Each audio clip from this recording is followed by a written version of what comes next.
Le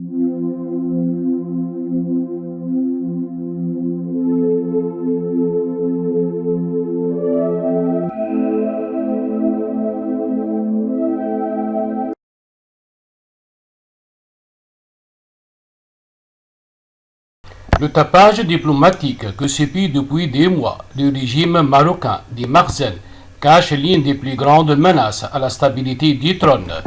dans le royaume alawite, qui est le problème de la succession du roi Mohamed VI, qui souffre de nombreuses maladies et est devenu moins visible dans les scènes officielles et les forums. Les scènes qui ont été filmées récemment ont montré qu'il était dans un état de santé dangereux, car il semblait avoir un visage pâle, des mouvements lents et des signes de maladie plus visibles que jamais sur son visage.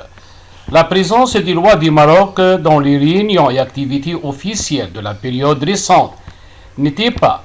par désir ou conformément au protocole royaux habituel, mais plutôt sous la pression qui lui était imposée par le biais des réseaux sociaux qui n'ont cessé de divulguer des informations dangereuses sur sa santé,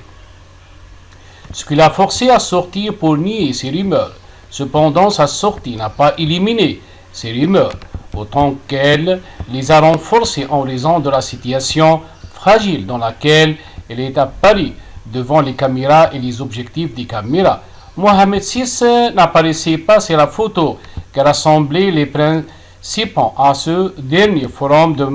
Marrakech sur le terrorisme, tandis que des militants sur les réseaux sociaux rapportaient que le roi n'arrivait plus à respirer, ce qui confirme les scènes fragiles sur lesquelles il a apparu récemment, sachant que le roi du Maroc avait auparavant subi une chirurgie complexe du cœur en raison d'une arythmie. Les sources ont évoqué le retour de la princesse Salma Ben Ali, l'ex-épouse du monarque marocain, et la mère du prince héritier Moulay El Hassan au premier plan après sa disparition de la scène en 2018 suite à des fuites sur sa séparation du roi, avant d'être confirmée plus tard par l'avocat de la famille alawite en France. Les sources liées le retour de la Salma sur le devant de la scène, au conflit autour du trône, au vu de l'état de santé du roi malade des Makhzen. La Salma pourrait bientôt devenir la mère du prochain roi du Maroc, selon les modalités de la passation de pouvoir au sein de la famille royale, après que Mohamed VI a renversé son frère Moulay Rachid, qu'il était prince héritier dans un premier temps, lorsque Mohamed VI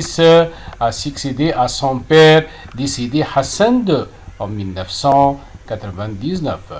Le régime marocain des Makhzen tente d'occulter l'état de doute qui domine les rouages du trône à Rabat, en occupant l'attention de l'opinion publique marocaine par des victoires fictives de la diplomatie makhzen dans certains dossiers, comme la question du désert récemment, et en organisant des manifestations internationales, comme cela s'est produit récemment dans la ville de Marrakech, auxquelles ont participé des ministres des Affaires étrangères pays connus pour leur proximité avec le système d'entrepôt marocain. Tout cela se passe à un moment où l'influence sioniste pénètre les leviers de décision chez le voisin occidental, sinon a pris le contrôle des dotations dans le secteur des affaires religieuses, ce qui est censé être loin de tels comptes selon des témoignages de Marocains militants sur les réseaux sociaux. Parmi les traits les plus saillants de cette infiltration, le régime marocain des Makhzen a ignoré l'assassinat de la journaliste qatari Shirin Abu Akleh en Palestine sous les balles d'occupation sioniste, alors que Rabat n'a pas été en mesure de publier un communiqué condamnant ce lâche assassinat, tandis que des symboles des Makhzen sortent de temps en temps pour confirmer que le royaume des imprimeurs soutient la cause palestinienne et se tient aux côtés du peuple palestinien dans sa lutte pour l'indépendance, sachant que son représentant aux États-Unis, Omar Hillel, avait auparavant fait obstruction à une liste condamnant la profanation des lieux saints pour les soldats sionistes à Jérusalem. Plus dangereux que tout cela, c'est la récurrence des fuites sur la possibilité qu'Audrey Azoulay, l'actuelle patronne de l'UNESCO,